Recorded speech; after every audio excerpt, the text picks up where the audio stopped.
Hello there everyone, this is Jane Dean here. This is video 1 of the process and steps you have to do to start your K1 visa process. So the previous video was just an introduction to what the K1 visa is. If you want to know what the K1 visa is, please look at that video. This video is all about where to start. My cat is sitting straight on top there, so she might smack the video camera down, or you might just see it pause soon. So let's start with what shall I do when I want to get to America. I'm engaged to this person. I want to get to America. Yep, there she goes, Danny. This is my cat, Danny. She is a stinker, as you can see. Can you not? So like I said, firstly, you have to be engaged. You have to be thinking, how do I get there? How do I get to stay with my lovey in America? So your lovey has to actually start the process. So you have to have a talk and make sure that you guys are on the same page. You want to end up getting married in the United States. Then your American citizen partner in the relationship should start the process of filling out this very long form that's called the I129-F. It's a petition for an alien fiance. So at this point, from what I remember, is I didn't do a lot. It was all my fiance. So he was filling out all these things, a lot of paperwork. I think I do have the information. I have everything in a nice little binder, because you can't go wrong with having all your things in one place, because it's such a process from the beginning to the end with all those papers that you have to have from the beginning until the end. It's just better to make sure you have everything at the right spot, so that if you need anything, you can just look through this and make sure you have it. I do have the original petition to show you. Okay, I'm not going to show that. I'm not going to show the front because the social security number is on here. I can cover it. It's not anywhere else. As you can see, it's a thick form with lots of pages. So they want to know things, your mailing address. They want to know a second address, where you worked, employer 1, employer 2.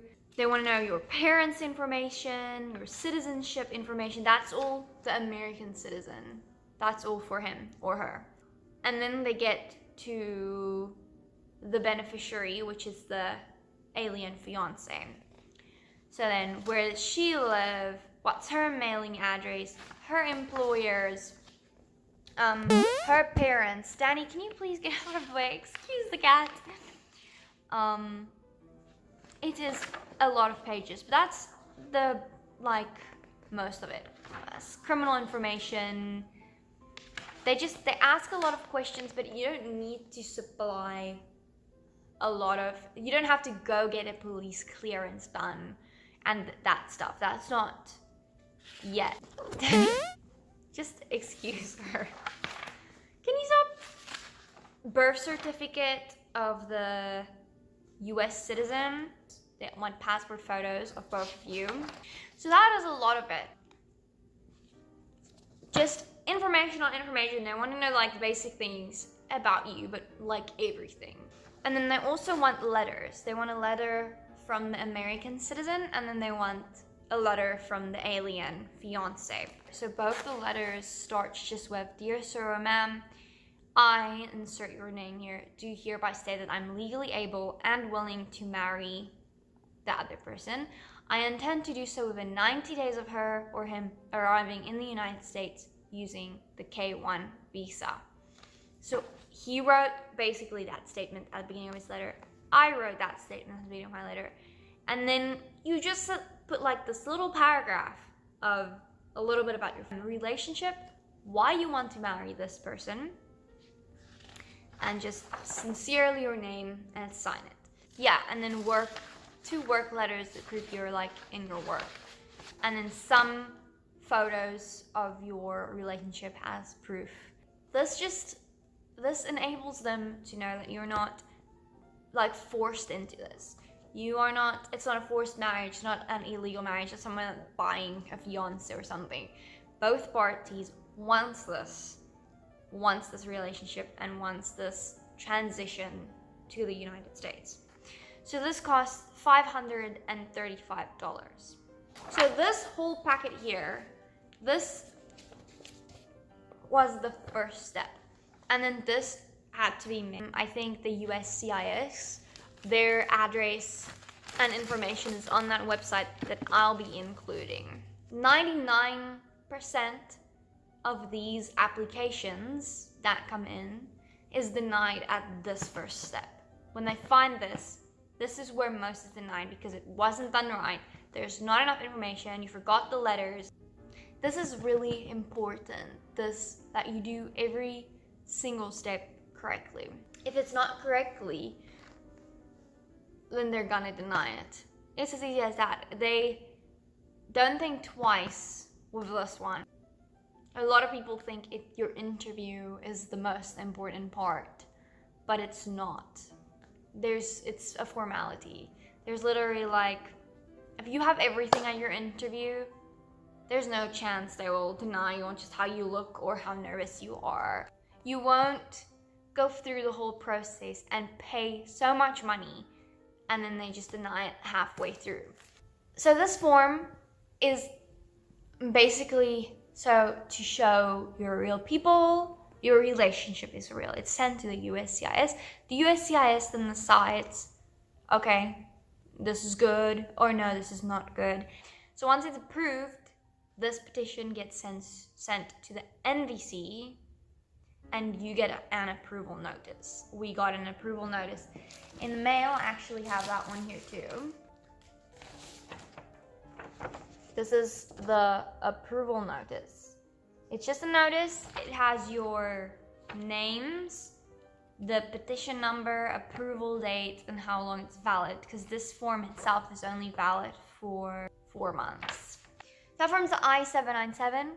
It's not your K-1 visa. It's just saying the petition that your American fiance sent in is approved, and you, as the foreign alien, can now go on with your steps of things.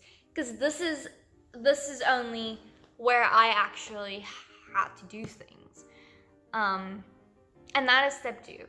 What comes after this form. And you're gonna be so happy that you have that form, because it's gonna feel like you waited forever. Because our process took from February until August to get this form. You just wait and wait and wait, and it can take up to a year for this form to be approved. So be patient and relax, because there's not much you can do about it. They only send you your next steps after you get this form. Because after you get the approval notice, the NVC sends all your stuff to your embassy in South Africa or wherever you live in the world. And then your embassy sends you the next steps. So there's a week or two where you still wait for your embassy to send you the information of what to do next, which is the next steps. And now after this form, there's still a few more things that is gonna cost you some money. So save up and prepare yourself and just let it be. So next I'll show you how to prepare for the interview part of this, which is a little bit more stuff that you need, more preparation that needs to be done. So I'll see you in the next video, and be prepared, because there's some major things to be dived into. There's 9 major forms and things that you need. So see you there. Make sure you get some coffee before the next video, and I'll meet you there.